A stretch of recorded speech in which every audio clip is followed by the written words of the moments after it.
No call.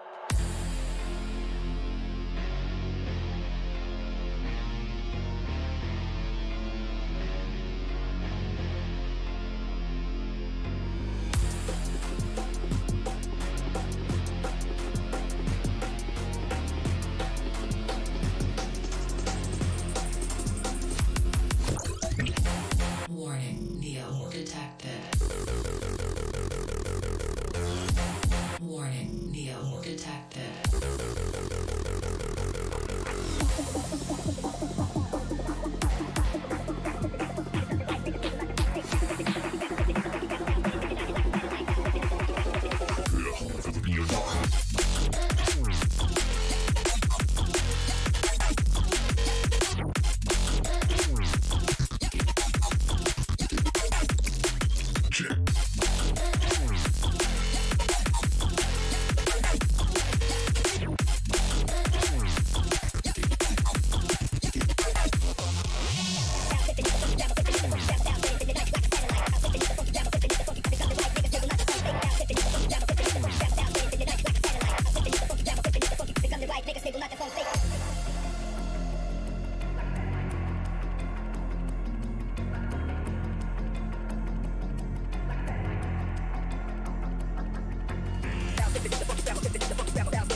Warning, get ready to evacuate. Warning, get ready to evacuate.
When I see you there, and my heart goes blind.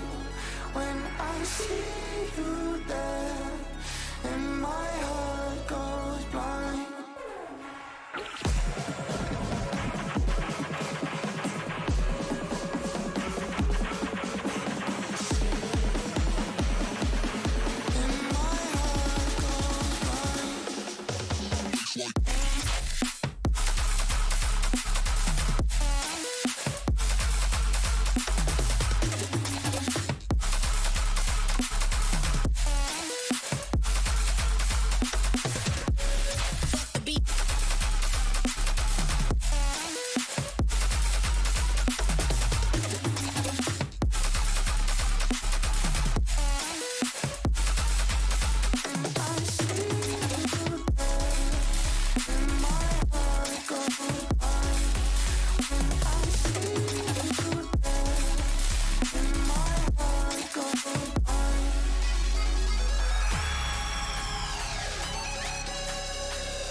So this is it. Now you take that melody that everybody knows and you gotta turn it into a dubstep remix.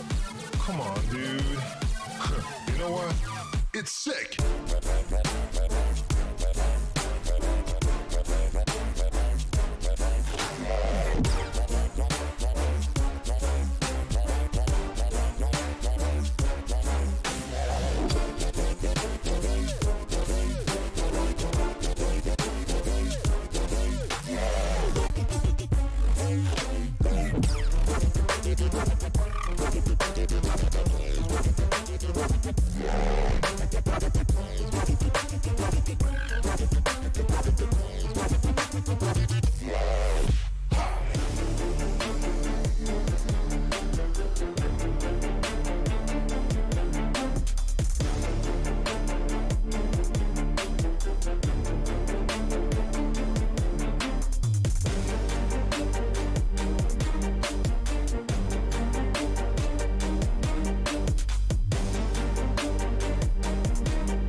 All right, well, that was fun. Now I guess we are gonna wait for the track to end at 4:20. All right, here we go.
And welcome on in, ladies and gentlemen. Welcome on in to Apollo Racing Club. I'm Adam AV500. Joining me, as always, across the pond is James Williamson. James, how are you doing here on this beautiful evening here in the United States? I'm having a great time. Thank you, Adam. Welcome to everyone who's joining us tonight. And, well, let's talk about what we're all here for, and that's it can Brody Gardner. seal up the championship. Yes, tonight, round 11 here of the Apollo Racing Club IndyCar iRacing League. We're at Watkins, Glen tonight, a 5.4 kilometer long track. The temperature outside, track temperature 44 degrees Celsius with an air temperature of 29 degrees Celsius. So it's going to be a nice little, it's going to be pretty toasty down there on track. Taking a look at the standings, we have a championship battle still on our hands. We have Colin Kinzer and Brody Gardner tonight. Brody Gardner can wrap it up if he finishes 5th or higher. So if you're Colin Kinzer right now, you are betting on yourself to maybe win this race as he goes into the wall in practice. And hope to God that Brody Gardner is finishing below 5th and lower. So that is what we are expecting here tonight. I think tonight, Colin Kinzer, he's definitely going to have to race, but he's going to have to let the cards fall where they fall. Yeah, he's sort of in a situation where he's just got to go for it, get the win, and he can't really do much else. He just needs to maximise his points tonight and hope Brody has an accident. But unfortunately, Brody's been very consistent all season, so well, it feels inevitable that he's going to finish it up tonight as we're heading into the qualifying session. I suppose that's the first thing we need to discuss tonight. Watkins Glen, track position is everything, so maybe after qualifying we'll see a different scenario where maybe Brody has a bad one and starts in the pack, and then who knows what kind of trouble could happen for him. But either way, Colin just needs to get pole here and really just race his heart out. He won here last year, so he's got the history on his side when it comes to Watkins Glen. Colin Kinzer has been very good on the road courses. He had the one mistake where he got taken out in Long Beach, able to drive up to a to a 4th place, had a 5th place next week at Gateway. Then Road America and Pocono, not his greatest tracks, placed 21st and 17th. Those will probably be his 2 dropped races unless he has these next 2 races are bad. And then he finished 2nd place in Spa, 7th in Indy, 4th in Belle Isle, 8th in Michigan, won Laguna Seca, and got onto the podium last week at Homestead, Miami. We're following along here with Keegan Scott as he is rounding the track here, getting ready to go on a hot lap here. Let's go ahead. Let's ride on board with him down this front straight, down this very beautiful track in New York State. And here we go down into turn number 1. Got to keep it steady on the brakes and steady on the throttle. If you get way too much on that curb, you will spin and go into the right-hand wall there. And here we go up through the hill on the S's. Of course, no DRS. You'll see a DRS marker there, but no DRS here. But we'll see some guys probably use their push to pass down into the bus stop chicane. Again, got to get on the brakes just a little bit and get the car turned. Get right back on the throttle. Keegan Scott navigating through that perfectly. Now through the boot. Now going into the boot, I will say. Keeping the grip nice and easy. Nicely done. James, what do you think it's so far of Keegan's lap? Yeah, it's been a solid start to this lap. He's keeping the car in all the right places, and it just needs a banker. Another thing to note with the tyres, the red tyres really don't do 2 laps here, so you need to get your lap in on the first one, because the second lap speed is generally 2 or 3 tenths slower. But Keegan will be pretty happy with this lap so far. He's not made any mistakes. He's got a nice bank hopefully in the bag. We've got Woody Mayan who's set a purple sector in the 3rd one, but at the moment you just want a lap on the board so you're not under pressure from the off to get something.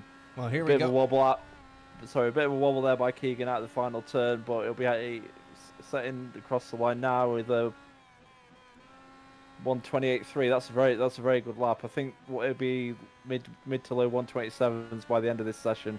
See Andrew already 27.9. Serwick already taking the fastest lap time here so far with a 127.9. John Krauser, 3rd fastest with a 128.387. Woody Mahan in that 4th slot with a 128.715. Now, Frankie Franchica making himself known tonight because he's had some very good races, just unfortunately not the results he was been wanting. And Matt Carroll comes across the line with a 129.7. Craig Bray looking at trying to maybe pick up some points. And we should also notate that David McCourt has decided to join us tonight. David McCourt, a longtime moderator of the iRacing IndyCar League, had to take a break this season. Good to see him back out there. He is a road course maniac. So I suppose the wild card tonight in terms of the win, and we'll see how he does. But yeah, it's it's a lot of potential winners here tonight, and like I said, Colin really needs to do what he can to get a good starting position to help his dwindling cause in the championship battle. So let's take a look at the order right now. Andrew Surwick on the pole with Frankie Franchica in second, David McCourt third, Peyton Schofield in fourth, Keegan Scott fifth, Alex Rose in seventh, Brandon J. Welch in ninth, and Woody Mahan in ninth. Brandon Welch is in eighth. And then in that 10th slot, it's going to be Shady Ahmad. So these guys are starting to really put some laps together. We're riding along here with R.J. Conley in the number 5, as he's now coming down to the hill into the boot part of a Watkins Glen. And then we'll head back to the start-finish line. Something to point out is that there's this track has a lot of bit of elevation changes, so that's definitely going to play a part in this race, because the grip levels are changing throughout this track, and I'll explain that here in a moment. This is a perfect example. Turn 8 at the heel, it is very low grip, and then up in the turn 9, not a whole lot of grip, and it's easy to get out of shape. He does a nice job, doesn't get on the throttle too early. Now he does, and now here he comes, gonna wrap up this lap. Of course, you just lift a little bit and get your car turned, and then you're back on the throttle through turn 10, now through turn 11. Same exact way, just get off the throttle, maybe brake a little bit to get the car turned, as RJ Conley wraps up his lap here and does not count. He went off track somewhere, so he will have to go again. Let's go ahead. Let's get our qualifying map out here. Doesn't look like anybody is really putting out any purple sectors just yet. We have Andrew Surwick out there. Let's ride on board with him. Let's see what he's doing really well. He's actually somebody I'm very, very surprised. Cody Barrett, third fastest, 128.064. Yeah, it's early days yet. Still good chunk of qualifying left. Another thing to note is I don't think any of our 2 championship contenders have actually set a lap yet. So I don't know what's happened to them, if they actually attempted, or if they just been pushing too hard in the off and taking the pain of an off track.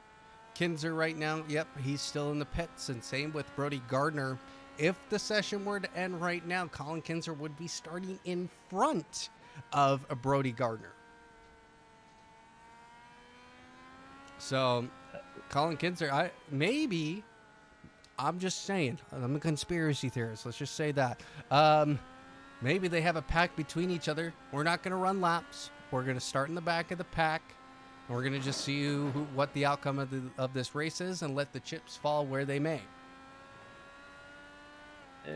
Yeah, I mean, that's obviously possible. I mean, a few people have done that this season. I rather wish they wouldn't, especially with a championship on the line, but they'll do what they want, I guess. I sound a bit grumpy there, but let's go ahead. Let's get to Keegan Scott here, who's on a lap. He's actually just about to wrap up his lap. He has a purple sector. Can he move himself up a couple more positions? He crosses the line and moves up to 5th fastest, a 128.193. Now only a 10th off of Cody Barrett's pace. Yeah, so it's getting pretty tight at the front there. I mean, it's Andrew's still leading the way with that first lap he did. It's not really picking up in the pace in terms of the track speed at the moment. So it's all going to come down again to those final runs and who can really get the most out of the car. But we've got a very tight battle at the front. You know, Andrew, Frankie, David, Cody, Keegan. In fact, Frankie's just pipped Andrew there by 2/10. So Frankie Franchica is now our pole sitter. 8 minutes into the session. 127.736, 2/10 quicker than Andrew Surwick. David McCourt not out there. Let's go to Peyton Schofield as he is wrapping up his lap. He has 2 purple sectors, but he doesn't improve the time. He lost too much time in the middle sectors. So, and you don't want to be doing that. What he just did, getting over that curb, can get the car really out of shape, and it just bumps around, and it's hard to get back on the track without really messing up and scrubbing speed. Matthew Rice here tonight. He is currently 12th fastest. He's on an out lap. Dan Skilton is here tonight. Good to see him back after last week. Probably not one of his finer races, but he is happy to be here. It looks like Matt Carroll last week also here from last week is here. Something we want to point out from last week, of course, we saw Woody Mahan drop an opportunity to pick up a second place finish after he crashed on a caution lap. You can find that clip in our Discord. I went back and found it, sent it to him, said it also had to become on stream. It had to happen. So Woody Mahan moves himself though up in that 5th position, gets ahead of Keegan Scott with a 1:28.098. Now, something to point out again, Colin Kinser, Brody Gardner still haven't come out of the pit lane, but guess who has? Brock Whiteman. He's actually the only driver out there who hasn't put up a time. He's the I should say only driver out on track currently who doesn't have a valid time yet. Jacob Plemons, Deontre Young, Colin Kinser, Brody Gardner, all still in the pit lane. Looks like they may not be putting up a lap. It's starting to feel that way 10 minutes into the session. But, you know, they might come out at the very end and go for a 1-lap shootout. It's a very risky strategy. You know, off tracks are very easy to pick up here in certain corners. So, watching here. Is this Brock? This is Brock Wyman, sorry. Brock Whiteman, yep. Yeah, it's looking like a good lap so far. He just needs to get a good exit out of this final corner, use all the runoff, which he has done, right up against the wall. See what kind of time he can put up. And he goes third, a 1:28.004. That's a stonking lap. It's a great lap, and he's probably going to go out there again and see if he can improve on that. But Andrew Serwick now trying to reclaim his pole position that Frank Chica took with his last run. So we'll see if Andrew can regain that. I think he's on his lap at the moment. It's looking good coming into the boot section. Oh, he's probably run a bit too wide there. He's probably going to have to, yeah, he's already looks like he's abandoned this lap. Yep, well, he's definitely abandoned it now because he's off into the wall. Well, let's watch the Roadmaster at work as he moves up into 2nd place. I didn't even realize he was on a hot lap. He moves up to 2nd with a 1:27.9, putting Andrew Serwick in 3rd and Brock Whiteman down to 4th. So I will say this: when David McCourt comes, anything is possible for him, especially when it comes to road courses. This man can dominate on road courses. Oh, it certainly can. We saw it in the past with what he did on road courses. He pretty much won out every week. So it's certainly going to be a factor today. We've got the main people who would challenge him not even setting laps. So it certainly makes his job easier. But again, he's second to Frankie at the moment. So we'll see if he can get a final run in and try and usurp him. Is Keegan Scott on a lap at the moment, or is he? Yes, he is. He is on a lap, so he's actually just now coming down the front straight, crosses the line. Does he improve? No, 1:31.9. No. Lost some time probably through the boot. It's easy to lose time through there after the bus stop. So, and it looks like he's going again. He has enough fuel to go again, so he's going to go. Brock Whiteman's on an out lap. Let's go to Peyton Schofield, who, again, consistent, has been always somebody who's been up at the front but doesn't have the results to show it. Yes, it's generally has been one of these drivers who doesn't get the look. It's a bit like the Brock Whiteman situation on ovals, where you know, he's qualifying and everything is always up the front, but then during the race, fortune does not favour him. Peyton now coming into the final turn to see if he can get off there perfectly. Again, he's done it absolutely right there, just right up against that wall. And he moves up into fourth. Yeah, great lap. It's probably his last run at this stage, unless he's going to go for a second lap. But as I said, the tyres generally do give up on that second lap. So if he makes an improvement, I'll be surprised just from my old experiences there with this car. But then I guess the tyre model and that might have changed since I did it last, which was a couple of seasons ago.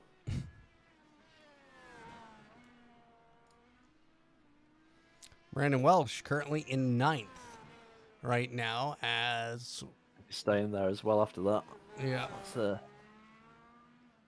That's such a horrible corner. Just the transition back onto like the main off the boot is it's incredibly slow, incredibly low grip, and it's spun into the wall. That's another thing that can happen on the first lap. Cold tires. We'll have to watch out for that.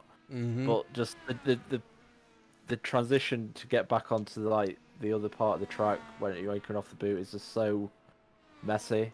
But no matter what car you seem to drive, it's always horrible, like low gripping. Just like the wall on the outside just seems to drag you in. Watching Frankie Franchica now, he crosses the line. Does he improve his time? No, he does not. David McCourt, can he grab that pole? He's crossed. Has he crossed already? He has. He does not get it, but I think he has enough time to go for another lap. So a lot of these guys are going to try and push here. David McCourt, he falls down the third because Andrew Surowick has taken it now with a 1:27.798. Has now gotten faster just by hundredths of a second now. And his qualifying is done. Peyton Schofield, can he get it? No, he moves up in the fourth of 1:27.970. And I think that's going to be it for qualifying unless Krauser has a lap here. I believe John Krauser and Shady Amada still on laps. Shady Amada's just crossing the line now. But I don't see any improvement, so he might have had an off track. So we'll see what John Krauser can do here in the previous starting position. Let's see where he goes, because there's, of course, a little bit of extra time, but because guys are still on laps, we got to make sure they get them done. Gets a little bit wide through turn 8. Now coming into the horrible grip of turn 9 and gets through there just fine. Now he's coming down in the turn 10 in that 502 car. Can he get it done? He's going to go ahead and get in through the last turn, looking good. Can he improve his position? He's currently 13th, and he does not improve. Yes, he does. A 128.172 puts him up into that 8th spot. Colin Kinser's out, and he wrecks right away, but the man on the pole position is going to be the Frankie Franchica, and in that 96, a great lap from him. And it's time now, ladies and gentlemen, to get ready for 40 laps of action here at Watkins Glen. James, what predictions are you thinking of right now? Well, as I said, because of the situation with the title rivals deciding to start at the back, I mean, you've got to look at David McCourt as a definite chance of winning, and Frankie Franchica's put it on pole, so anyone in the top 4 or 5 will fancy the chances here. It's a very much a track position circuit, so overtaking is possible, but you do really have to either have a massive advantage on the guy in front or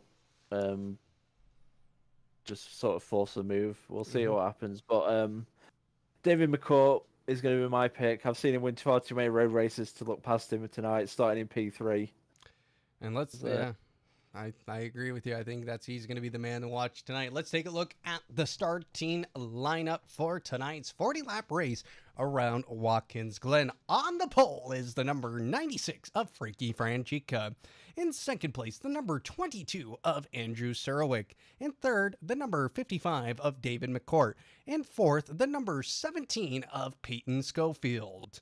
And rounding out the top 5, the number 41 of Brock Whiteman. And in P6, we have the 402 of Cody Barrett. And starting on row 4, in 7th position, is the number 20 of Woody Mahan. I mean, as we saw at the end there, John Krauser starting in P8 in the 502 car. And in 9th, the guy who was pipped by John Krauser is Keegan Scott, starting 9th in the number 8. And in 10th is Brandon J. Welch in the number 11.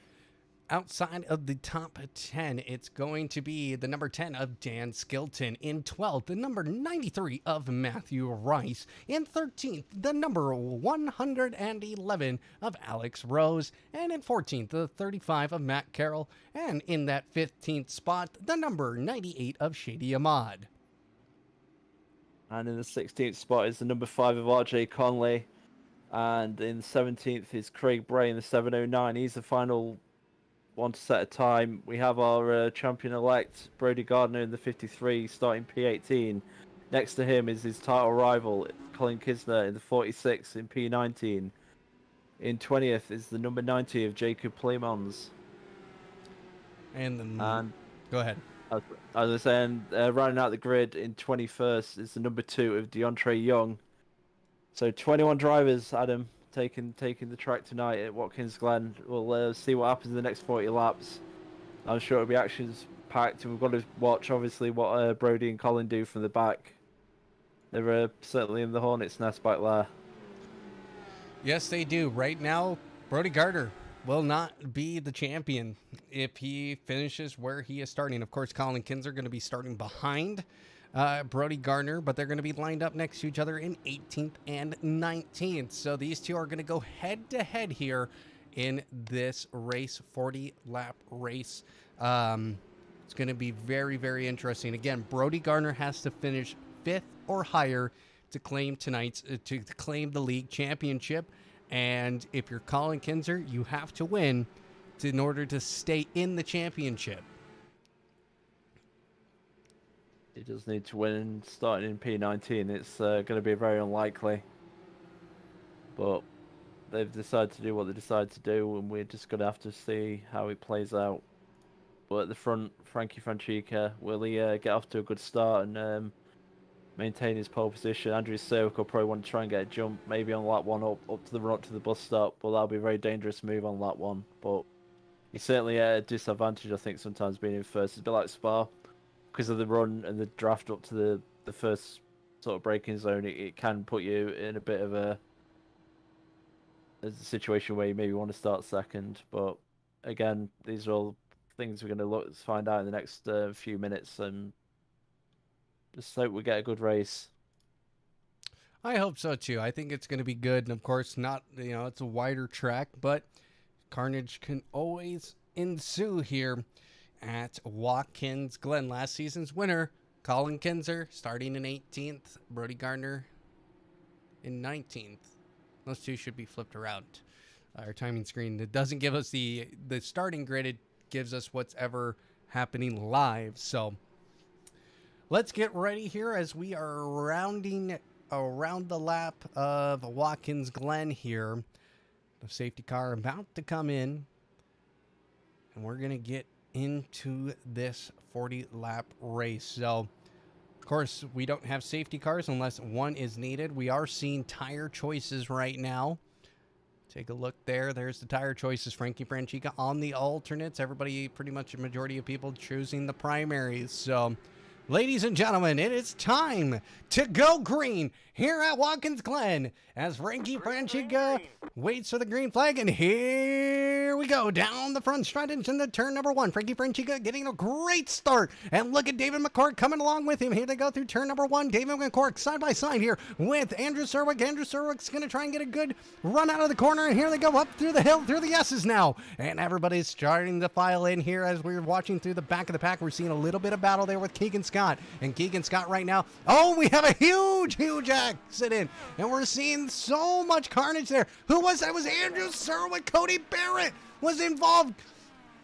Got a caution. They've thrown a caution for this. Oh my. We need to go back and see what happened there. But Brock Whiteman, again, seems to have been caught up in absolute... He just gets no look in the race, Brock doesn't. If it looks like he's out, if the timing screen's not playing funny buggers with us. But yeah, that's at least 3 or 4 cars probably involved in that. I didn't mention it before the stop, but I'd say the S's was going to be the first big test in terms of where things can go wrong. It's very tight through there.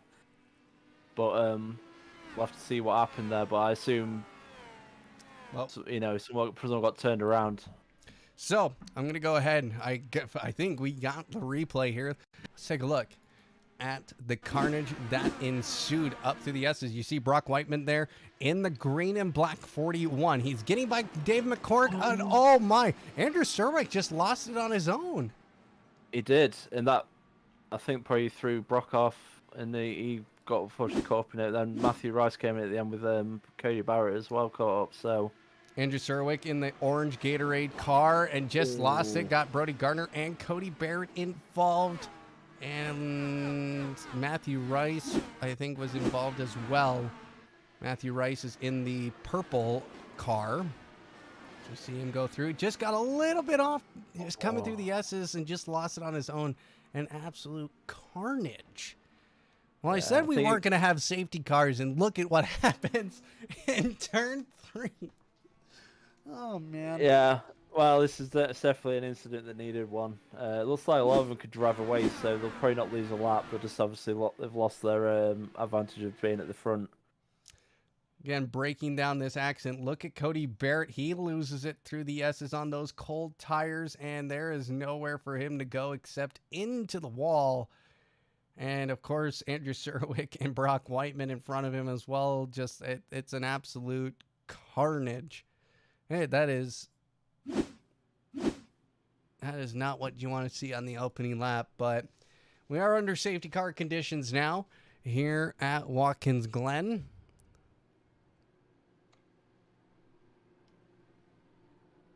Yeah, I do wonder with the strategy now. This helps like Frankie and Woody and stuff like that, because the Reds will give you the advantage for like 3 or 4 laps. So this kind of helps them in that scenario, gives them a bit more time, burn off a bit more fuel. I don't understand. I would never start on Reds with Watkins Glen, because you kind of want to limit that stint to like the 10 laps that you'll probably do at the end. So running from the start on fuel, I don't think it really makes a lot of sense. But I guess he'll it could pay off in the end. But David McCourt right behind him in P2, so he's probably looking more likely for the win now after a few of his rivals were taken out in that start incident. So Frankie Franchica holds on to the lead with David McCourt in second. Woody Mahan was able to drive through that carnage and move himself into a podium spot. John Krauser, 4th place with Keegan Scott in 5th. Dan Skilton in 6th, Matt Carroll in 7th, Brandon Welch in 8th, Alex Rose in 9th, Brody Gardner in 10th, with Colin Kinzer in 11th. So those two moved up together 8 spots. RJ Conley in 12th, Craig Bray in 13th, Shady Ahmad 14th, Jacob Clemens in 15th, Peyton Schofield in 16th, Cody Barrett 17th. DeAndre Young will be a lap down in 18th.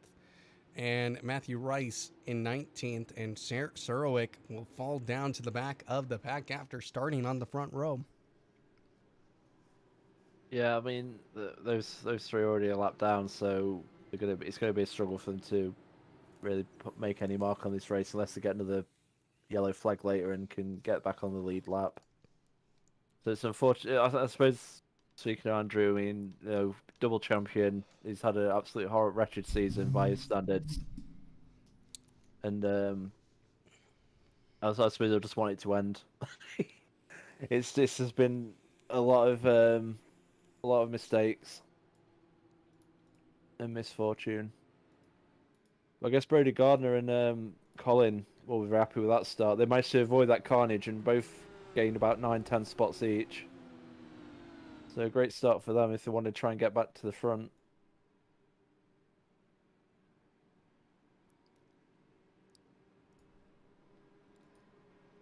Lights are still on the pace car, so I think we'll have at least another lap at the moment. But I think Andrew may be totally out of this race. He's gone 2 laps down now. He had the toe back, I know that. He did have to tow. Sorry, I thought he was one that could drive away, because I noticed a lot of them did manage to drive away with wobbly wheels, so... There he is. Yeah, it's him and Brock, like I said, Brock's been so unlucky this season with getting involved in incidents that weren't his fault. I hope the time thing was playing. I thought Frankie had done a Woody Mahan and crashed on on the safety car. Now that would That be a leaderboard- story. That would. But I tell you what, the leaderboard doesn't like after his heart attacks and change the narrative of the race on its own. Well, part of it is that we only had it set. I only have it set to the top 20 because we only get about an average of 20 drivers a race. So set it to that. But tonight, 21 drivers here tonight. So we'll go ahead and give them a little love in the back. So, well, safety car lights are out. So we're going to go back green this time by. Which means we're on a single file restart, thankfully. You know, double file starts are, always very, very sketchy on road courses. Of course, you can, you're side by side for quite a bit of the time of the opening lap and just try to make up as much position as you can and just chilling. It looks like everybody in the back is starting to stack up. It's called single file, guys. You see it on top of your screen. Let's get in single file order, okay? This is elementary school all over again. I guess some of them just want black flags. I know, right? Yeah. Well, we had enough for that last week with some problems with black flags and post-race penalties. Yep, and there has now been a new rule instated. You have to provide proof of why you needed the black flag removed, and if you don't provide that or if the proof is not sufficient, you get disqualified from the race now. So, but it's time to go back green. Safety car coming back into the pit lane. Yes, he does. That scared me. Everybody just still... Why are we double file? He must be set up for that. That's the only thing I could think there. But Frankie Franchica gets away. He's got a good jump on David McCourt there. He holds on to P2 going into turn 1. But that's not the real problem. We've got going up to the S's now. Will people have learnt from the last time and not spin out? So getting a lot of double file going in there. So hopefully we'll get through it this time. At the back, it's getting a bit tangled. Still side by side, Jacob Clemens trying to make up his position. He's battling with Shady Ahmad, and Cody Barrett's back there. He's bringing up the train here.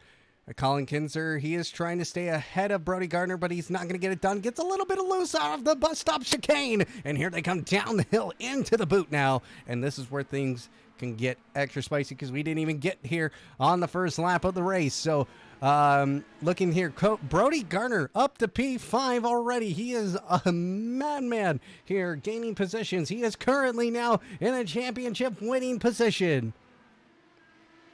Yeah, what a restart by Brody Gardner there to get P5. Colin Kisner back in P12, got a bit caught up there.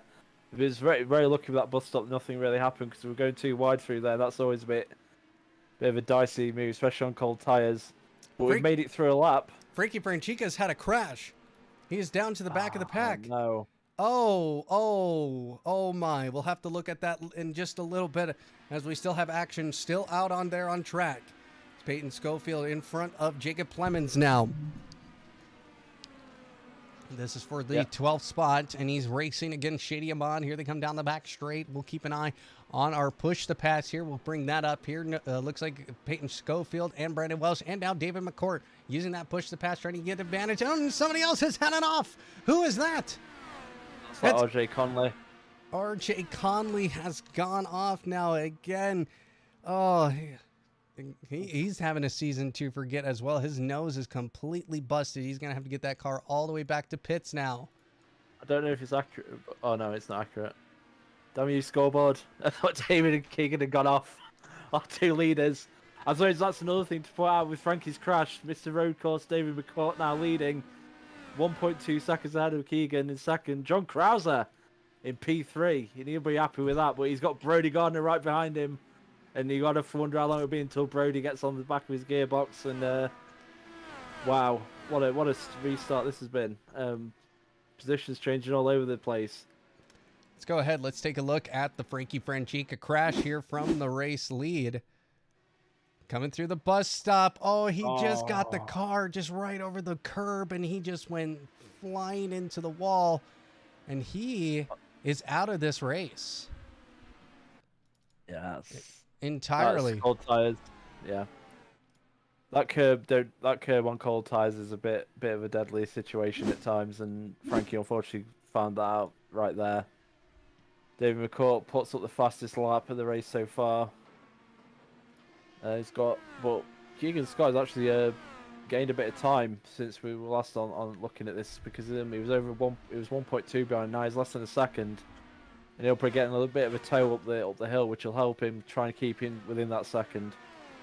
But John Krauser's got Brody Gardner closing in now, and John Krauser try and fight it as Brody really takes that curb. Oh, and John Krauser, he just comes to the bus stop chicane so quick, and he isn't able to keep the grip down, and he slides. Luckily, it doesn't look like too much damage to that car. He's going to continue on. Brody Gardner, this is an absolute perfect situation for him now as he moves up in the third, and he is solidifying his championship now. It really is, and I don't think he's had to make a single overtake so far. Everyone's just parting the Red Sea for him. Everyone's just crashing around him. It's looking very much like Brody's may settle it here. Colin Kisner's stuck back in 10th at the moment. He's behind Craig Bray and not really making any progress. Colin Kinsler's not going to be happy about this at all right now. He was last season's winner here on this track. He's got to put something together here again. Okay, it is early stages. We're only in lap 6 of 40, so he has to put in some effort if he wants to have a chance. He's got to hope Brody Gardner makes a mistake, gets some damage, and has to get put back to the back of the field. Yeah, it's definitely requiring some kind of snookers now to get back in this, but it's like I said, he may be able to strategize his way to the front. We are in early stages of this race, only 7 laps of 40, so it's all to play for still. But he definitely needs to try and get some moves done early, because it's just, he's losing time to the front 3 or 4, as we've got Dan Skilton right on the back of Brandon Dre Welch. I think he was looking for a move at the bus stop, but he was backed out.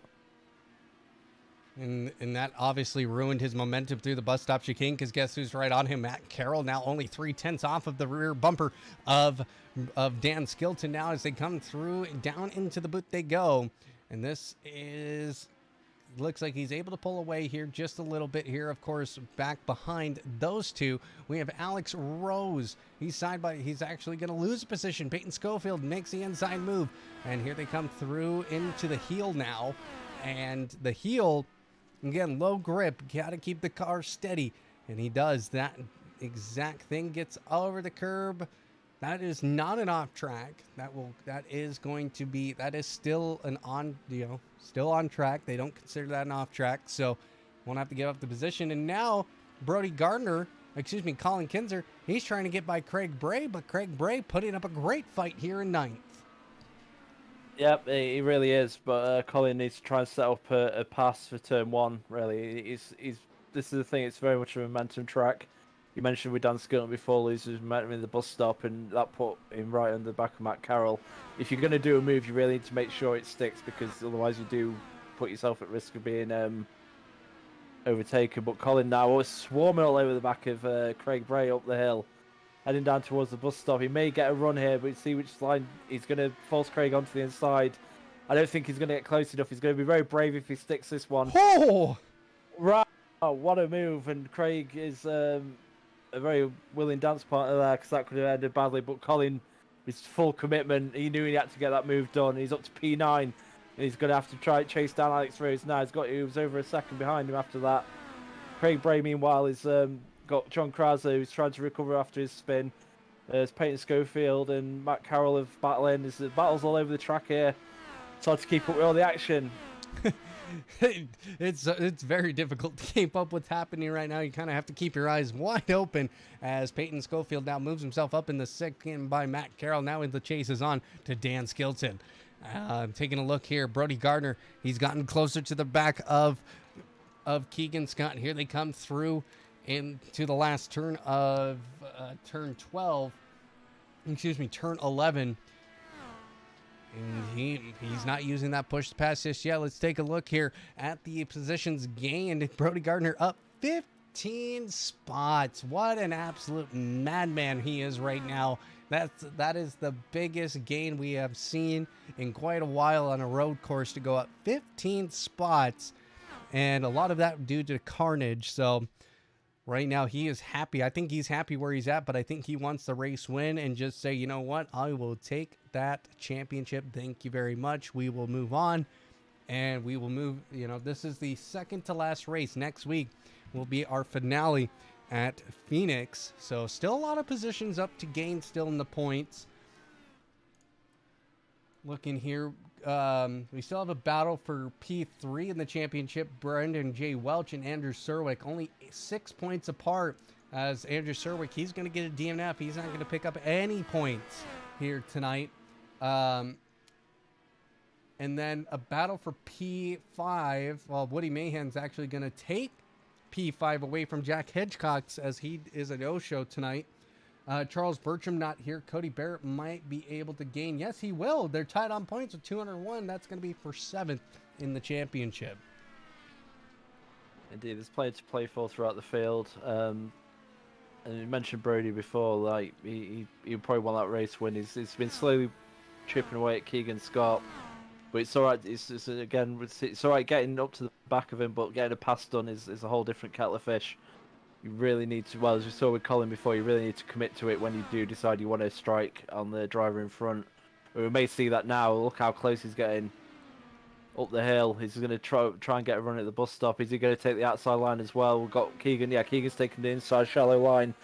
It's going to, oh, Brody's got this done before the finish. I think maybe Keegan let him go. No, there's no point fighting that. Got David McCourt now is the only one stopping Brody from the win. I think David's also coming up on some lap traffic. I'm not sure who it is, but It's RJ Conley. it's RJ Conley, yep. So this is going to compromise him a little bit, potentially. Depends how RJ Conley plays it.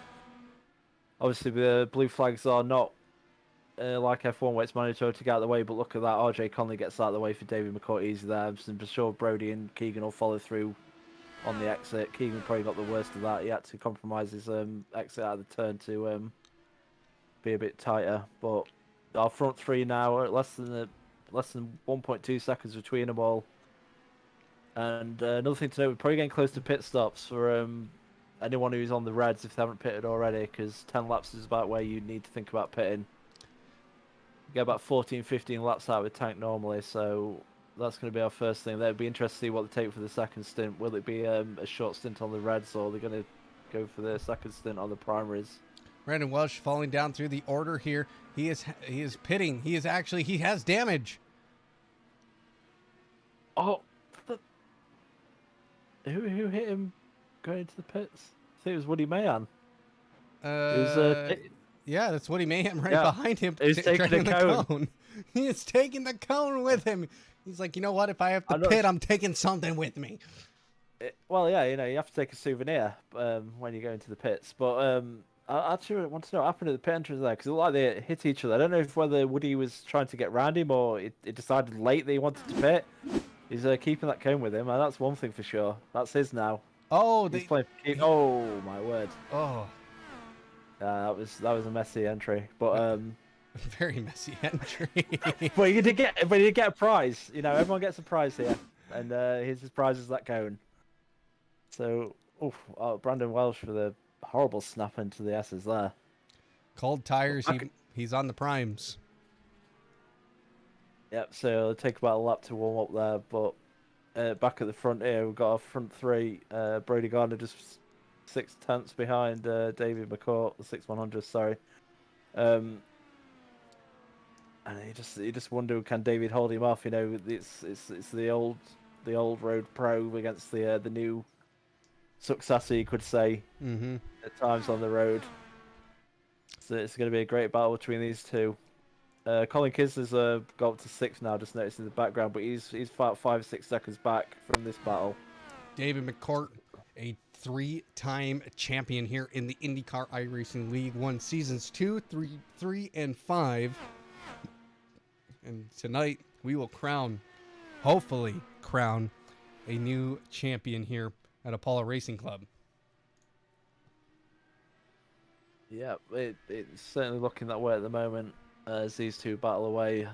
Brody seems to be just slowly making his way up to the back of David's gearbox. He knows he doesn't need to push it too hard at this stage. Just needs to keep on him and see if he can force him into a mistake. As these two are now pulling away from the rest of the film. I mean, Keegan's dropped back 2 seconds already. Got Peyton another 3 seconds back. So again, this was over Colin being stuck at the moment behind Dan Skilton. It's just compromising his chances to get onto the back of this battle.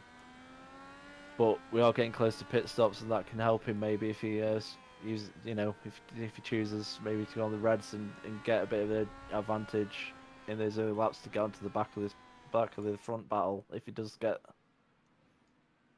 he does get past like Dan, Peyton, and Keegan through the pit stop phase. Colin Kinser now moving himself up in the 6. He's trying to get back and trying to just move up positions as much as he can.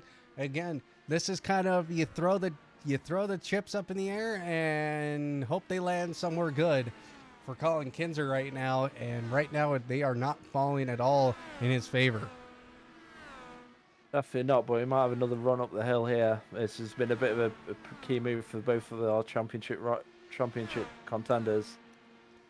In fact, he may have got this move done earlier. I thought he'd tried to make a move in turn 1. I thought it could maybe compromised him, but he's got Dan Skirton cleared now, and now he needs to really get the hammer down and try and get up to the back of Peyton. But again, he'll probably be pitting in a lap or two unless he decides to save a bit of fuel. So we have a change for the race lead. Brody Garner takes the lead of the race here with David McCourt in second. David McCourt trying to throw everything he has now. He's got to try and just make up that ground. But Brody Garner's on a whole other level tonight.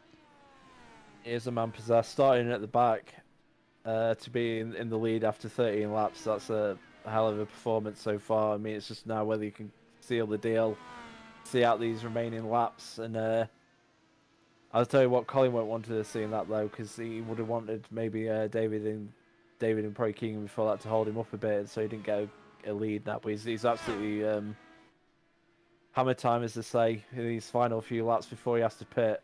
So will anyone be able to stop Brody now? That's the question. And in the way he's driving and the way he's controlling the race early on, it's going to be a hard man to beat at this phase of the game.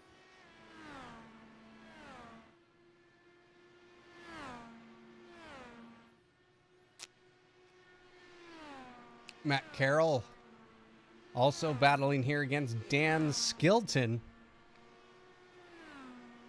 Right on the back bumper as they go down into the bus stop. Chicane is not able to make the move. Dan Skilton lives another day. What's happened to Colin Kinser?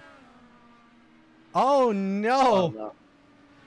And his day just gets worse. Needs to watch coming back on the... Oh, well, yeah, that was unfortunate. I assume he must have caught too much curb without really seeing the replay, but I think he's did what Frankie did earlier, unfortunately, and he needs to watch out here because I don't think he's going to have much turning. Oof, DeAndre Young nearly goes into the back of him. Let's go ahead. Let's take a look at Colin Kinser's crash here. Coming down the back straight, or excuse me, I would say the middle straight, coming into the bus stop.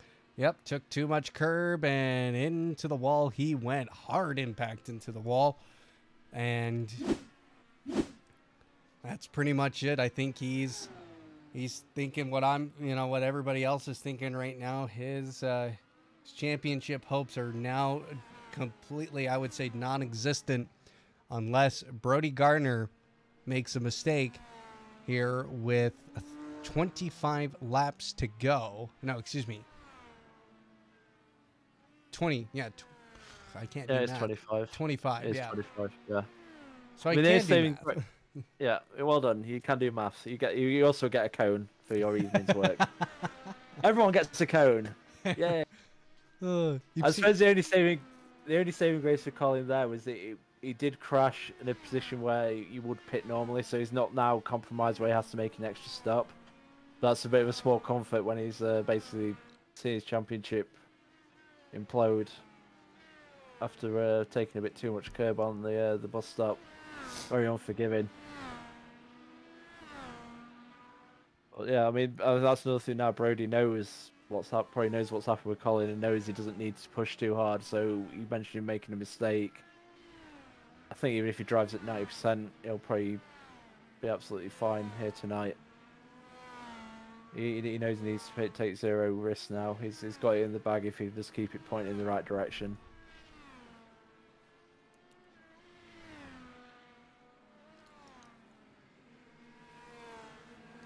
You've seen that video of on ovals with a guy with actually it was an IndyCar or Indy Lights race. I can't remember exactly. I don't think it was IndyCar, but he had a cone. He had the pit exit cone stuck on his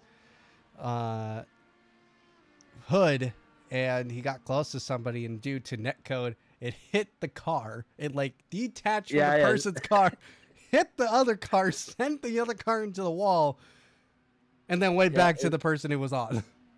Yeah, that was very Mario Kartish. I do remember that video.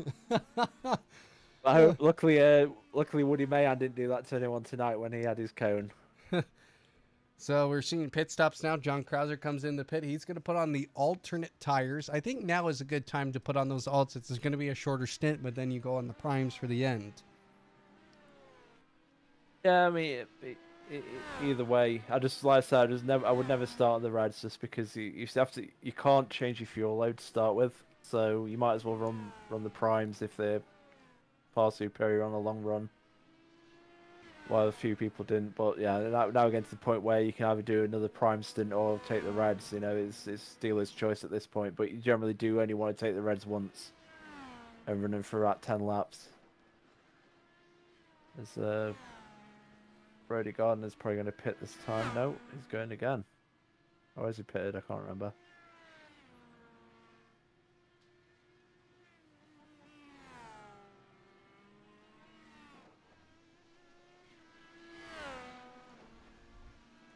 Skilton now into the pit lane as well.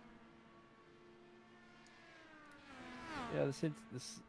I don't. Oh yeah, I suppose we'll go longer because I forgot about the safety car. Yeah, That's what's throwing me off. Just need to add 3 laps. 17 laps. Yeah, I think getting 17 laps out of a tank. Also, oh yeah, because that the carnage start. See where he goes. He Goes to the alternates. So that doesn't surprise me actually to see a lot of these guys who started on primes moving to the alternates. So Colin Kinser still in this race, but he's sitting in 16th position. He isn't a lap down. That's just the scoreboard being the scoreboard. Yeah, like I said, at this stage, he needs a safety car to possibly get him back in to the battle. He's actually going into the pit lane again by the looks of it. So has he crashed again and towed, or what's happened here? Who? Colin is shown as being in the pit lane again. I don't see a crash. Let's see. It doesn't look like any damage. Looks like he's just pitting to get tires. So kind of surprised by that, but I guess if you want to stay on your pit strategy, that's the way to do it. Now he has 2 pit stops in the books, though, and that's going to put him even farther back. Is now Brody Gardner, just to add insult to injury, pits this time. And Colin Kinser can see that now, and he just knows in his heart of hearts that this is over. Nope, Colin Kinser, he says that's enough. That's going to be it. And that means at this point, Brody Gardner is the new champion-elect here at Apollo Racing Club, iRacing IndyCar League. And he is going to become the fourth different champion we have seen here in the iRacing League. Yep. Well, certainly deserves it after the season is put together. So, congratulations to him if he does see it out tonight. It's unfortunate the way the battles ended here. It's sort of a repeat of last year where Charles had an incident and that ruined the battle on the final round. It was at Watkins, Glen, between him and Andrew. But I just don't. One of the things I say, I don't know why they started at the back. I don't really like them people doing that when they're so much faster, because it's bad for the people who are sort of at the back pace, because braking zones and everything are different. But it's by the by. It's something maybe need to raise in the off season about qualifying procedures. But yeah, Brody now is going to lead after he's got a 4-second lead on David after the pit stop. So you just can't see him being beaten tonight. It's literally a case of whether he makes a mistake or not. But either way, it looks like he's going to be our champion. in IRC IndyCar Season 7. So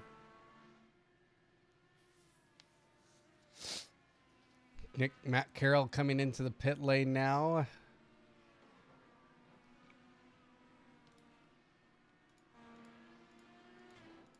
Cody Barrett, one of the very few battles, as we see a battle there in the background as well. Cody Barrett was in that initial lap 1 accident in the S's, and he is making a comeback here. Good comeback drive, but guess who's in front of him? Dan Skilton and Matt Carroll. yeah, Matt Carroll's going to be a massive disadvantage on this lap. He just came out just in front of Dan and Cody, so these two need to try and get a move done now before his tyres get warm. Should be noted, Matt did choose to take the primaries again for this stint. So that's another advantage that Dan's got him on these early phases. He really needs to use these tyres while he's got the advantage. There's a bit of smoke there since someone gone wide into turn 7. Who knows? Shady He's Ahmad. battling away. Shady Ahmad, okay.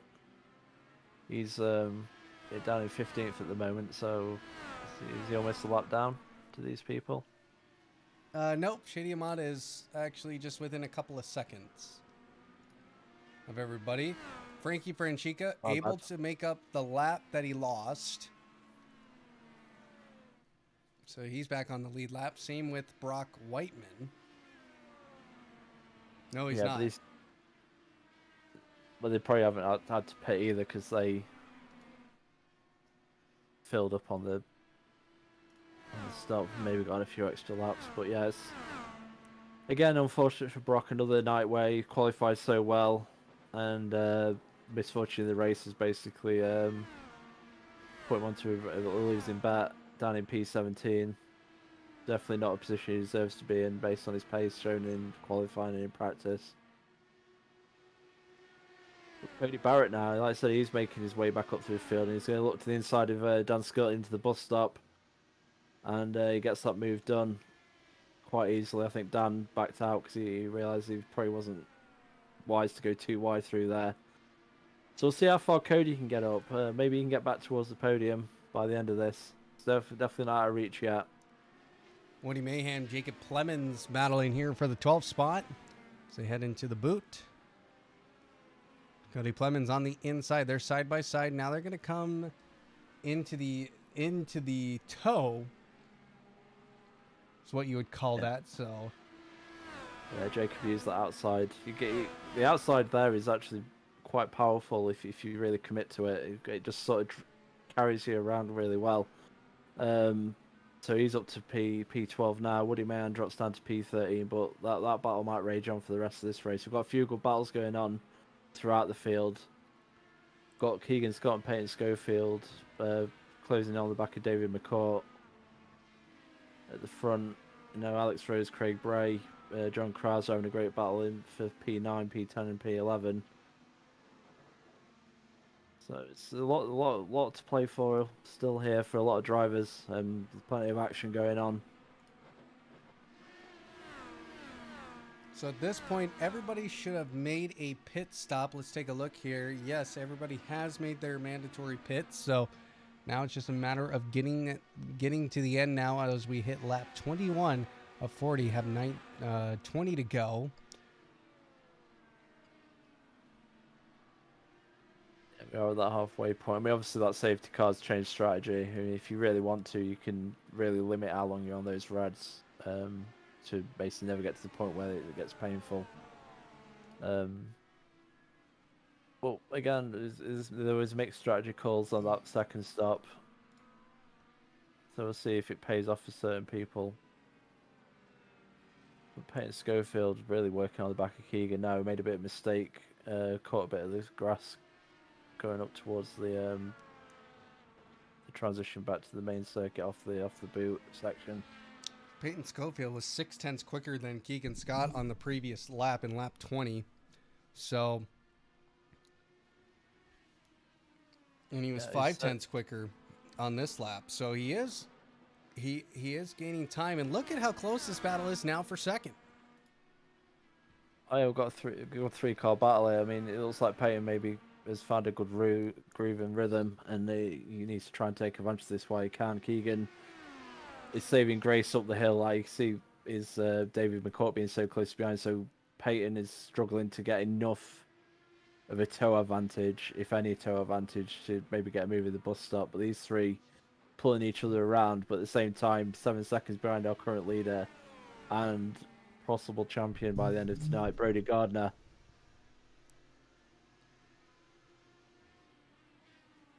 So we'll see. This battle's going to see how this battle plays out. But again, it goes back to say if you're going to have to try and force a move by the looks of it, because these three seem very evenly matched. So finding an actual chance to overtake is going to be a premium, and you're really going to have to commit to any moves if you do get that chance. Brody Gardner, really the driver of the season. Showed just. He came here, he was here for the last few races of last season, if I remember correctly. And he has absolutely driven the lights out this season. Honestly, very good for him. He's just got to keep it straight and going, and he's going to claim a championship. And he is, I can't wait for that post-race interview with him.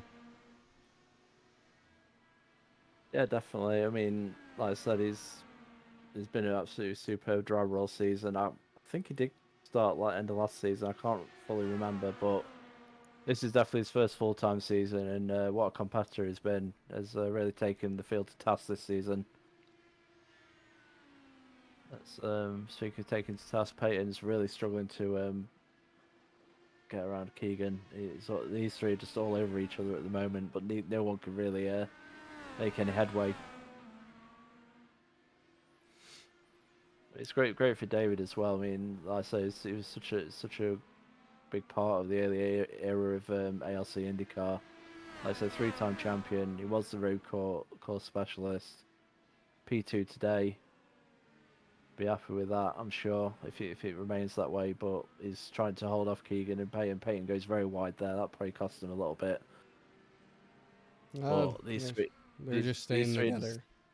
Yeah, they're just so even with action. Like I say, it's such a difficult track to find a good opportunity to overtake. There's no super long straights you can use to your advantage. You really just need to capitalise on any small mistake that they may make. So it's sort of being ready. You know, you need to be the shark circling, waiting for the blood to drop, and then make that move.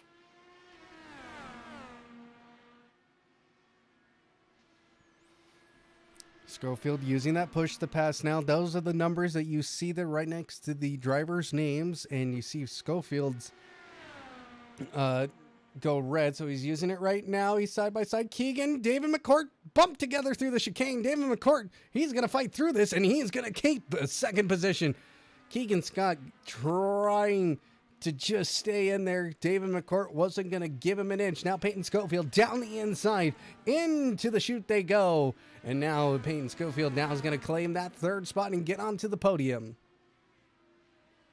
Yeah, what a sequence there. I was surprised they didn't all end up in the barrier through the bus stop, but they've managed to keep it together. And Peyton has managed to use that situation to get around Keegan Scott. And he's in P3, but it's giving David McCourt a bit of breathing room at the moment. But will these two catch back up to him? Peyton gets very squarely out of that corner. Well, I'm not sure. I don't think Keegan will be very happy losing that position like that. But again, like I said, you have to be ready for those moments, and Peyton was certainly ready for his opportunity, and he took it well. And he's now sat at the podium. So, what a race these three are having. I don't think it's over yet. Certainly not, Adam. What do you think? You know, this has been a very clean battle. I think that, David McCourt is somebody who will not give an inch. He's a smart, intelligent driver. I don't think he even made a mistake there. I think he was just, he was going to allow Keegan through, but he saw an opportunity. He went for it and kept the position. And Keegan got a little bit too aggressive, I thought, especially into the chicane. It's hard to pass in the chicane as it is, and you have to nail it just right and get onto the proper line. So Keegan Scott really paying the price for that little bit of an incident there with David McCourt. One thing I want to mention, we do have a crash currently being reported by Craig Bray and Jacob Plemons. So let's take a look here and see what happened here with these two. Coming down through the S's and to the back straight. Oh, and just left hook him, and then also collecting. Upside down. Oh, that is a... Oh, okay. I suppose that was a caution for... Oh, my word, that's about 5 cars involved. I'm surprised there isn't a yellow flag. Given how many cars were involved. Shady Ahmad involved in that. Again, let's watch that here. It just seemed to escalate. It's... Oh, Jacob Plemons just... Oh. Well, he was upside down. He's still going, so probably happy with that. Given the circumstances. Watching that replay one more time, and just... Oh, he got air upside down. And... Alex is the unfortunate victim there. Ay, ay, ay. That was continue. bananas. When he said there was an accident, I didn't think it would escalate like that, but it did. It went from 0 to 100. You said 2 cars, and it ended up being like half the field. All my system reported was 2. Now Peyton Schofield challenging David McCourt through the chute. He's on the outside. He's not going to have a whole lot of grip there, but he maintains it. He's on the outside, gets off the corner very nicely. Now through the toe they go. What a stint by Peyton. It's at P2, but again, these 3 will probably still be battling to the end. It's not over yet. David McCourt already looking for a move back. Is he maybe thinking down? Oh, no, he backed out there. You have to be very brave to try and make a move at that very short braking zone. But so Peyton Schofield is now leading the 3-car battle. Further back, we've got Cody Barrett and battling with Matt Carroll. This one's been going on for a while. Cody obviously caught up in that lap 1 incident, has been working his way back up through the field since then. He's back into P7 at the moment, so that's a good recovery given this how his race began. But Matt Carroll is having a good race as well. He's had a very mixed start to his ARC career with a terrible Laguna Seca debut, and I think was he one of the cars disqualified unfortunately at Homestead? Yeah, let me look. No, that was Thornton and Frankie. All right, sorry. Well, he was disqualified according to me, and I decided to change the rules. But yeah, Matt Carroll P5 at the moment, and Cody right behind him. DeAndre Young P7, but he's about 20 seconds back from this battle. So I think it's the lap car of Brock Whiteman behind these two, if I'm right. Yep, Brock Whiteman's there. Yeah, he's back up to P13, but again, he had the pace to be right at the front there, but unfortunately he was another victim of the lap 1 incident and got the worst of it, having to tow back to the pits and losing 2 laps off the bat. It's certainly a long way to recover from there. But, something again, as we're saying, sorry.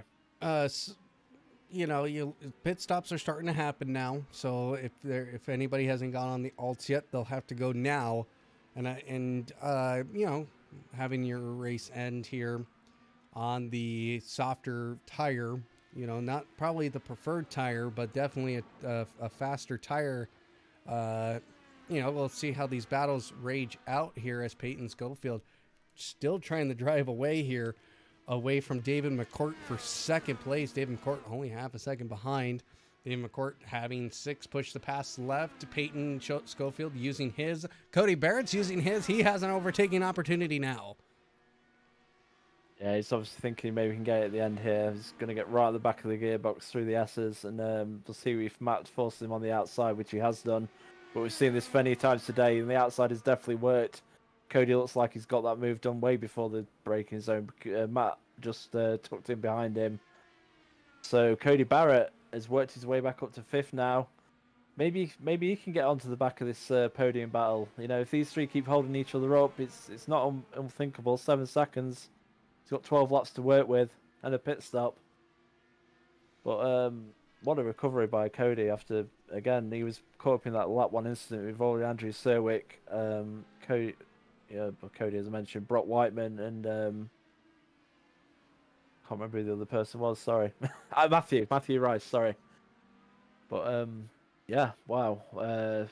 David McCourt is trying to keep on the back of Peyton, and Keegan Scott's dropped back a bit just in the last couple of laps. So maybe he picked up a bit of damage for that incident earlier. Just a slight touch, maybe. Cody Barrett's decided to pit by the looks of it now. Ooh. Hopefully that's... Oh, what a big slide there out of the corner by David. It's what you mentioned before. You catch too much of that curb, it can certainly throw you into that barrier on the inside there, but he managed to keep it together. And he's probably going to be able to hold off Keegan. This is what I say. If Keegan had been a bit closer, that's one of these situations where you need to be ready for those mistakes that people make, because if he was within half a second, he would have probably had a good shot to get around him up the run there to the bus stop. But as it stands, David McCourt holds on to P3 after his slide, but he's dropped back a bit on Peyton. And maybe he's back into the strike zone of Keegan. But we are getting close to the pit stops, as you mentioned, so we'll see when these three come in. See if he gives a bit of strategy to get back up to the P2 position. We should mention again, Brody Gardner, P1, started at the back. He's probably going to be our champion at the end of this, and he's got a 14-second lead now. He's just having a Thursday night cruise in upstate New York, which is, I'm sure, something we all dream of. Have you ever been to New York, sir? I have, yes. When I went on my American tour in the summer, I started in New York. But I did lose a day because of an ESTA issue, but that's a whole other issue and a $2,000 bill. But hey, I didn't pay the bills. It was on the company card. There we go. Yeah. But I did lose a day in New York, which is a bit sad. I did go to Times Square. I literally landed, got to my hotel, and just ran out and did as much New York as possible from 11 o'clock at night. Good times. New York City, too busy for my taste. Too many people. It felt a bit like London, where I do enjoy a day there, but I would certainly never want to work there, live there, or spend more than a few days. There you go. Yeah. I spent 3 It's days. I was ready to go home in 2. So I'm from a town of 80,000 people. So God, you know, culture shock. You know, Yeah. going from a town of 80,000 to one of the largest cities in the United States, definitely a shock in my world. You know, I've been to big cities. I've been to Minneapolis, Denver, Orlando, Los Angeles, or San Diego, Seattle. I've been into major cities, even Atlanta. I liked Atlanta more than I liked New York City, and that's saying something. If you've been to Atlanta, I've not been. and great place. Awesome. People are awesome down there. They're very, very nice. They give you that Southern hospitality. Keegan Scott now half a second in here with David McCourt, as again, we're getting ready. These guys still need to pit. None of them started on the alts. So they're all needing to go to the alternate tire. Yeah, well, which is good for us because you want them all to be battling on the same tyre at the end. Keegan Scott used every inch of the turn 1 exit there. Probably took an off track, but that's the thing. If we do have an instant limit, but if you do have a few, if you can use them strategically, you can get about 2/10 going up the hill if you run wide and take the off track. Obviously, it doesn't help you in qualifying, but in the race, if you've got something to play with, you can help him, and he's helping him keep on the back of David McCourt now, who's falling a bit back from Peyton, who's had an absolutely stunning second stint to get himself into P2. But David McCourt and Keegan Scott have been basically battling most of the race for various podium positions or trying to get onto the podium. I'd love if David did get the podium, because I'd like to speak to him on his return here to the Indy ARCC. You know, I couldn't finish the sentence there, so I gave up. Let's take a look. But here. I want to speak to him, basically. That's what I was trying to say. There you go. A couple of crashes coming through here. Let's take a look. How many cars this time? Looks like we have Shady Ahmad here. What has happened to Shady Ahmad? Oh, yep, Gus got put too much throttle down. That's a very common crash you see there, especially in turn Yeah. turn 9. There's just no grip up there, and he's trying to get her spun around. And then John Krauser. I've done that many a time. Yeah, I I sympathise with him. did that in the 6 hours of Watkins Glen. And Oh, what a man! no. And Cricket Sushi get together. Oh, Straight up murder that was. I wonder if DeAndre Young got a piece of that. He came flying through at the end there. I want to see that one more time from Woody Mahan's perspective, if I can get there in time. No, that was. I want to back that up just a little bit because we got some time here. Yeah. Coming up the hill, tries to make a move inside. Cricket squeezes and gets left hooked, and That's the problem with it. 9 times out of 10, you try and move there, that's what happens. It's not an overtaking space. It's more of you kind of have to hold off the throttle sometimes and then do what a lot of people have done and try and get the move at the bus stop. so I think David McCourt heard you because now he's in 5th. Apparently, David McCourt doesn't want to talk to you. I think he pitted. I hope he did. Maybe he pitted out of spite, and yeah, he didn't want to speak to us. Me specifically. Why would he do this to me? Oh, he did stop. He did stop. Okay, good. I was like, what happened? This might pay off for him. Peyton's gone in, so. And another thing with David was he was always very good on the outlaps. That's why he was always so strong on the road courses, because he used to like extract so much like time out of the tire on that opening lap when you fight in the cold tires. But Peyton's gone in. I think David McCourt is not caught him, but Keegan stayed out an extra lap. Now is that going to put paid to him a little bit? But again, I suppose with 6 or 7 laps left, you can use the reds to the fullest. It's sort of like lap 9, 10 when they really go off. But this again, it hopefully makes the battle at the end here between David, Peyton, and Keegan very exciting. Cody Barrett has gotten by Matt Carroll, and now he's chasing down Brandon Welsh. Brandon Welsh, I would have thought at the beginning of the season we would be talking about him as a championship contender, as he was he won the first race of the season. He did. He did win the first race, yeah. Although you could argue that it did kind of help that most of the front of the grid was taken out, but that's kind of disrespecting him for winning because he got the job done. But there is circumstances where you could say, well, he kind of played a bit of a favour to him there with taking out half the competition in turn 1. I also want to point out Peyton Schofield. He's in front of David McCourt. And he's fitting. Has he got a drive-through? That must be the only reason. Because he pitted the lap before. No, he's actually in. He is actually pitting in. Oh. I think, yeah. He's turning towards his pit stall, it looks like. Did he not forget to put the fuel in, or is he not changed? Oh, it's tyres. I think he's probably got the wrong tyres on. Yep.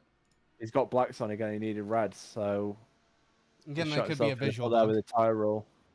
Well, that's true. Yeah, this game does like to throw bugs and basically make me look a fool with changing the leaderboard and making it look like people on tires they aren't on, and just general nonsense. Yeah, thank you. General nonsense. Yes, let's use that. So.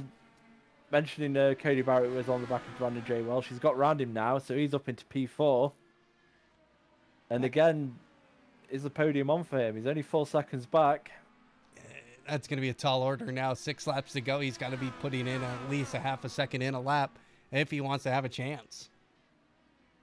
True, but you have to dream. Why did you destroy my dream, Adam? Why can't I be a dreamer? It's New York. It's the magical place. Oh, that's Toys R Us. Don't even get me started. Don't even get me started. New York is where your dreams can live or die, and most of the time they're gonna die in New York. So Matt Carroll, he is right on the bumper here of Brandon Welsh and Brock Whiteman. He's sitting there patiently waiting for something to happen between these two. Again, he's not even in the running here. He is far back down the order. He's 10th. He's in the top 10. I mean, yeah, his recovery's been all right. You know, he's got back into the top 10, but again, like I said, when you look at his pace and where he qualified, it's another bad night for him, unfortunately. And it's, again, just being caught up in the wrong place, wrong time. I suppose at the moment, he probably can get around these two on pace, but it's not going to help him. He's not going to gain positions, and he just kind of needs to not get involved in anything silly, and just sort of let Matt and Brandon J. Welsh sort this out between them. But it looks like Matt may have pulled away a bit from Brandon now. This is our closest battle on track at the moment for P5.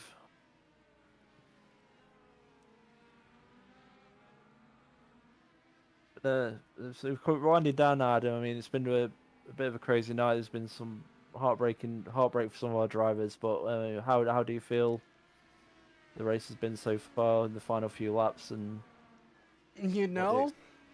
besides that lap 1 and obviously that crazy crash with Craig Bray and everybody, and it seemed like everybody else. Overall, tonight's been very good. For sure, everybody still racing for standing points. Even though Brody Gardner will be the championship winner, there's still points up for grabs. Colin Kinser will solidify that second place. He's not going to drop too many points unless Brandon Welsh pulls in a haul because of Colin Kinser's DNF. And then the battle for second is on as we go into the final race week next week at Phoenix.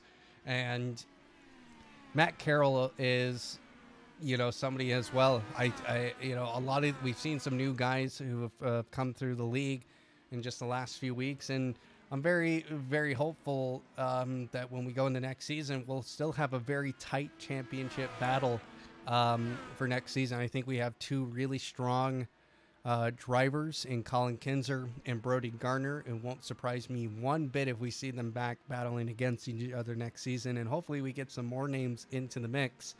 And everything, this league has become very, very much more competitive in terms of how everybody's racing, because it's no longer that you can dominate on the road courses and just get top fives at ovals. You have to be so good and so competitive at both of them now, and that just makes this league very, very strong in the future. And this season in particular, we've seen it, and that if you're not good on both road courses and the ovals, as we now see Matt Carroll, he's side by side. Here they come down the back straight. Here comes Matt Carroll. He's wanting to gain some positions and show, hey, I maybe knew I might not be in a championship title fight here, but he does not care. He gets the position away from Cody Barrett. He moves up in the 4th. It does indeed. These two battling away in the final lap. So I have one other question for you. What's your opinion on people not qualifying on road courses? To me, I think it's fine. I'm one of those people. I love mixed up grids because I think for a lot of guys who don't get to start up front and get a chance to start up front, to get to show that they can race. Unfortunate for Frankie Francica tonight, going off in the chicane and basically saying goodnight to his race. I think he would have I think he would have been battling for the guys if they don't want to qualify. Because what you tend to see, the fastest guy qualifies on pole, and then from there he just races away and gaps the field, and that's the end of that. So seeing a have crashed. I see 1, 2, 3, 4, 5, 6, and they're still on track. So I'm not even gonna believe it. They're not gonna show a replay because I don't think it's anything to worry about because it's showing good. We're back. No, my internet just went to. Okay, I think we're good now. OBS just disconnected. Again, apologize, ladies and gentlemen. We're back live OBS decided to be OBS and crash out of nowhere. Yeah, thankfully we didn't really miss much while there was those problems. So Matt Carroll's still holding P4 from Cody Barrett. Brody Gardner 25 seconds ahead of David McCourt. Returned to the series tonight in P2. He's been chased by Keegan Scott, only four 100s behind him. That's a battle that's been raging all night, and it's both are probably going to finish on the podium here as Brody takes the white flag. So he's just one lap from the finish and one lap from being crowned ARC IndyCar champion for season 7. But now it's about whether Keegan Scott can get around David McCourt, and he's very close, heading down towards the final lap. And he'll probably be thinking maybe the bus stop, which has been a bit of a hotbed for overtakes all night. What do you think, Adam? Is these two take the white flag as well? Well, you just look at the push the pass there. David McCourt doesn't have any push the passes left. Keegan Scott does. This is going to be his last opportunity. He's going to have to activate it now if he wants the best possible outcome in this with that push the pass. He's not using it. Matt Carroll is. Cody Barrett is. Brandon Welsh is. Keegan Scott not using it. But can Keegan Scott just stay on the rear bumper? Here they come down the back straight. Keegan Scott side by side. Here they come into the chicane. David McCourt stays ahead. Yeah, I mean, it's a repeat of earlier where the bang wheels a bit and David McCourt holds firm. I'm surprised Keegan didn't use his push to pass. He had nothing to lose there. Well, it looks like he's lost his chance at P2, but David McCourt is gone wide. And Keegan might have a shot into the next turn, but David takes to the short line. Brody Gardner's coming around the final corner. He's going to win the Watkins Glen race here, round 11 of the ARC Championship, and he is going to be the ARC champion for season 7 in IndyCar. Keegan Scott, David McCourt. This is a battle for P2. Keegan Scott's got the inside line now. But David McCourt's holding it on the outside. They're going to be a drag race to the line by the looks of it. Side by side. 2 corners left. Who's going to hold on? David McCourt gets his nose ahead. 1 corner left. Is Keegan going to throw out the inside? He doesn't. David holds on. David McCourt is going to finish P2. Keegan Scott, P3. Wow. What a finish by these two. Matt Carroll now comes home P4 ahead of Cody Barrett, who recovered all the way to P5. Brock Whiteman, a lap car, down in P10 finishes now. Brandon J. Welsh is P6. And 20 seconds down the road, we're going to be waiting for a while for this, but Dan Skilton's going to finish P7. And DeAndre Young in P8 is going to be our last finisher on the lead lap. And I'll tell you what, Adam, I'm worn out after that. What a race. What a race. The last couple of corners there, Keegan Scott, I think he just waited a little bit too long to use that push the pass, and unfortunately he falls to that 3rd spot. DeAndre Young 8th, Alex Rose in 9th, Brock Whiteman 10th, Craig Bray in 12th. So, but I think we can take a look at the final results here as, wow. Everybody raced great. So let's run through the results very quickly here, and then we'll get on to our driver interviews. Brody Gardner takes home the race win and will become the 4th ARC IndyCar League champion. David McCourt 2nd, Keegan Scott 3rd, Matt Carroll 4th, Cody Barrett in 5th, Brandon Welsh 6th, Dan Skilton in 7th, DeAndre Young 8th, Alex Rose 9th, Brock Whiteman 10th, Frankie Franchica 11th, Craig Bray 12th, John Krauser 13th, Jacob Clemens 14th, Peyton Schofield 15th, Woody Mahan in 16th, Shady Amon in 17th, and rounding out in the first page of people we have here is RJ Conley. And then, is that it? Is that all we got? Oh, excuse me. Hit the wrong button.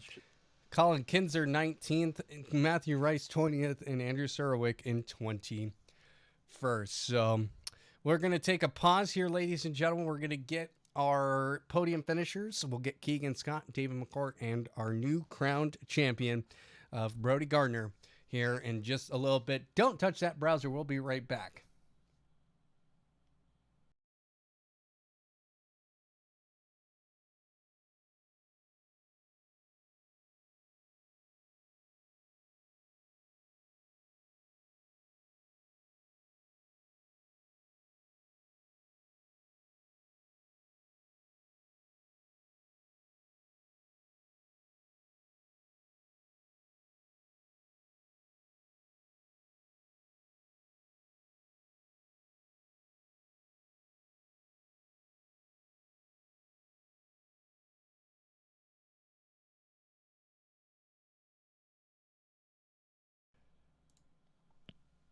Welcome back here to Apollo Racing Club IndyCar action here. We're joined by our third place finisher of Keegan Scott. Keegan, fireworks at the end. How was that finish?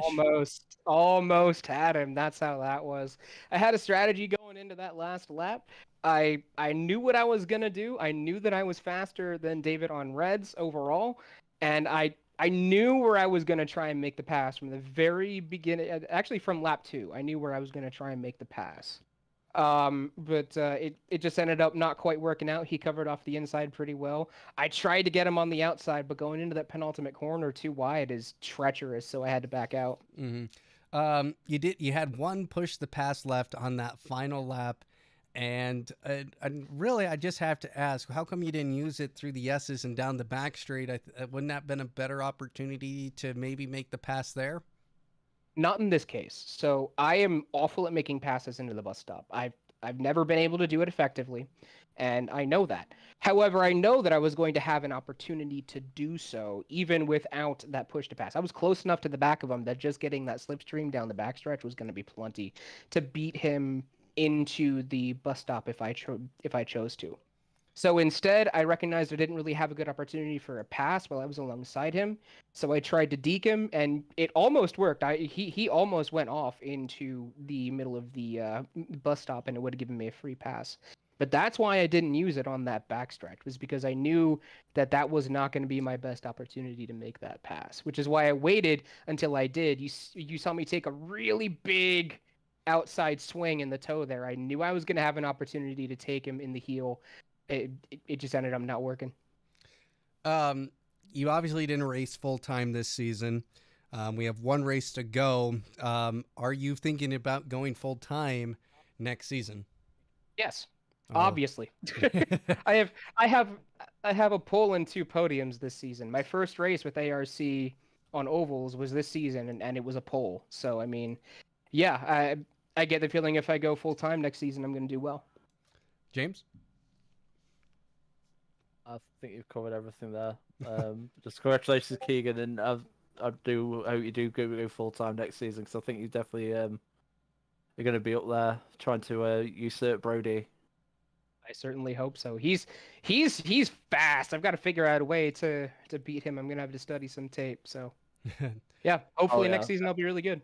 I think everyone will be studying tape in the off season. He's certainly set a high bar in this league. Mm-hmm.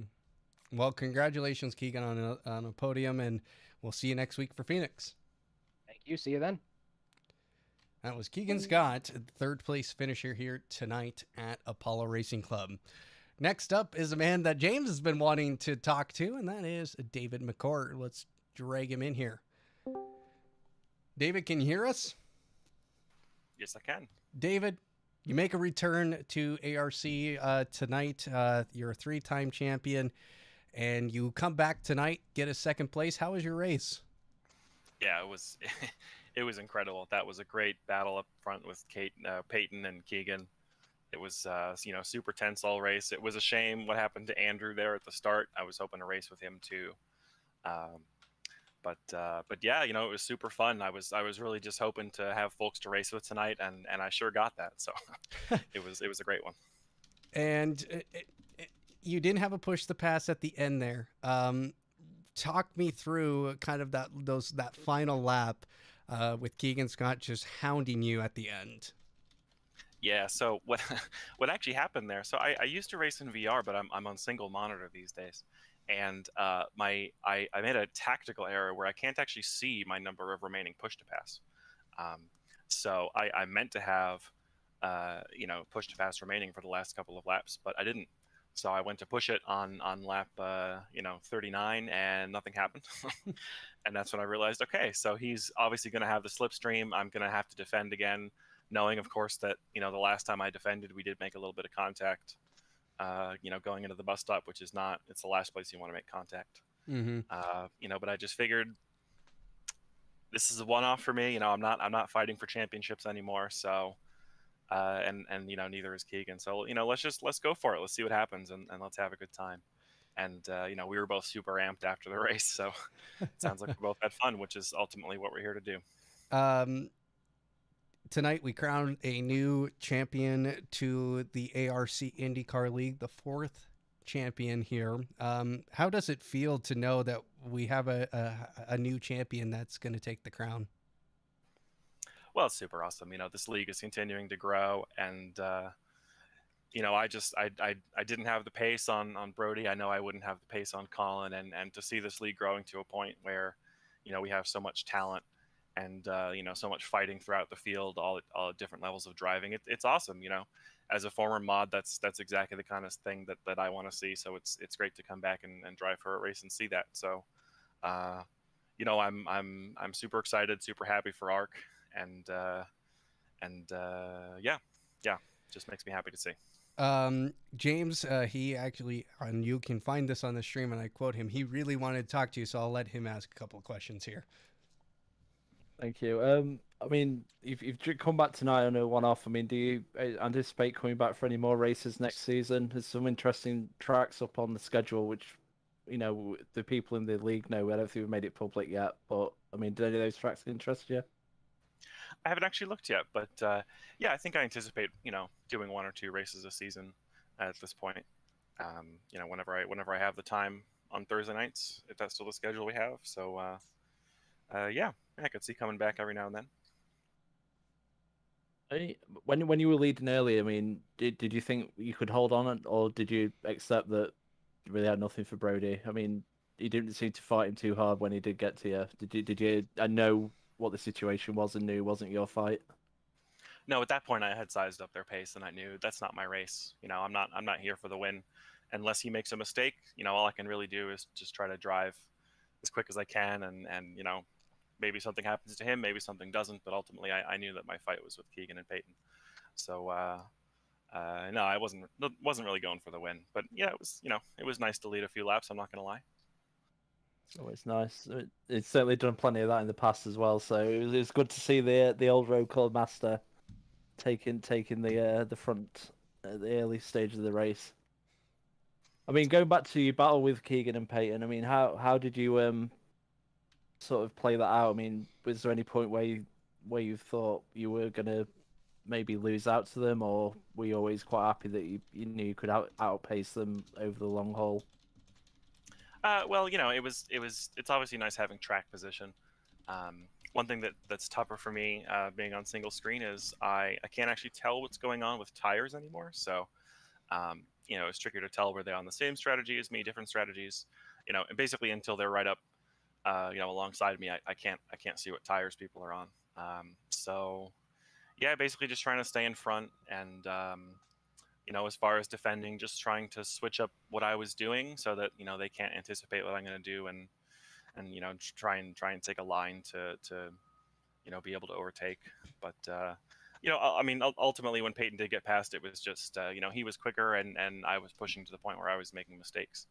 Not having put the level of practice in that I used to for these races. Really just having practice today. So. It sounds like he had a technical issue. Otherwise, P2 would have definitely been his today. Well, David, thank you so much for joining us here. You got second place on your return, and we're always happy to see you. So hopefully we see you here in the future. Yeah, it's great to talk to you both. Have a great night. Yep, you too. Take care. Congratulations. That was David McCourt, the man who finished second tonight, the 3-time champion here at Apollo Racing Club. And next, we'll bring in the man who has claimed the championship officially now, and that's going to be Brody Gardner. Brody, can you hear us, sir? I got you.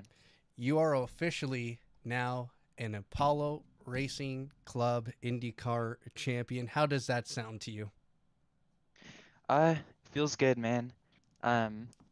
Put it together a whole season, and it just feels that much better that I was able to wrap it up a race early. Mm-hmm. Things fell your way tonight. I think you were the luckiest man out of everybody on the grid. Starting off, obviously you didn't qualify. Did you and Colin discuss that over and say, "Hey, let's not qualify. Let's see who wins this man v man"? Yeah, we did actually. Colin, he kind of talked to me before the race, and he was like, "Hey, let's just not qualify. Let's just see what happens." And I was like, "Okay, sure." And I ended up getting a really good jump on the start, and it just like kind of set me up the entire rest of the race. And kind of had a little scare in that first big pile up, but I got through pretty good. Um, kind of got like 0x. It was a weird netcode thing, but yeah, I got through that, and then had a really good restart after that. Was just able to pick people off. I think Colin just had like some fuel map issues. Like I think he was on map 8 on the restart, so he lost a few spots, and then he ended up crashing in the bus stop.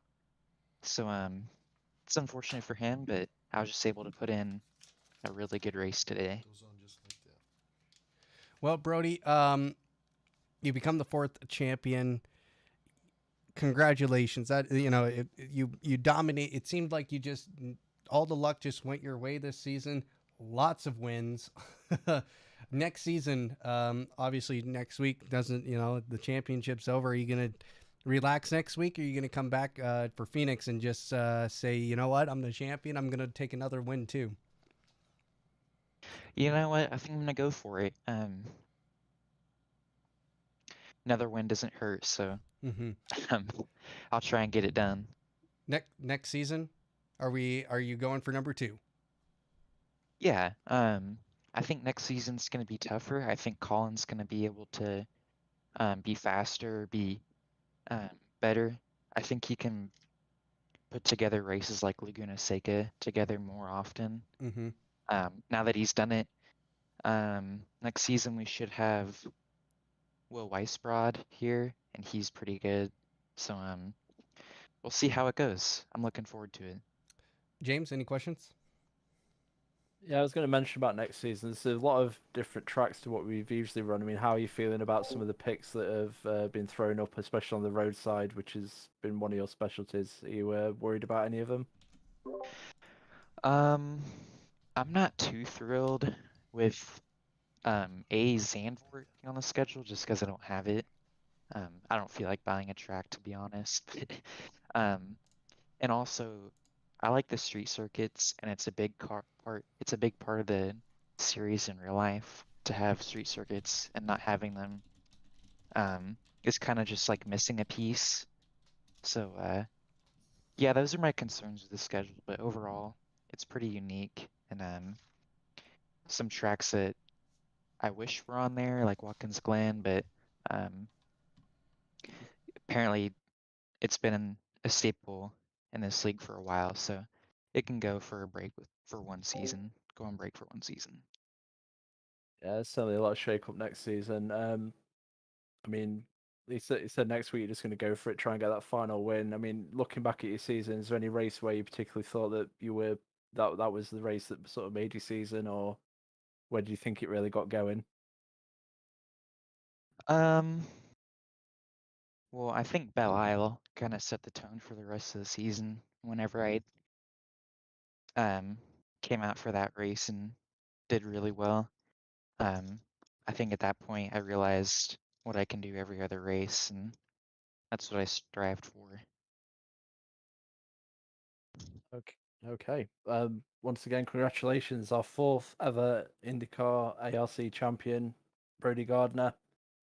You've won again tonight. You've been a superb all season. Congratulations. Thank you. And that was Brody Gardner, our new champion here at Apollo Racing Club. Thank you so much for joining us here, and we'll see you next week for Phoenix. Yep.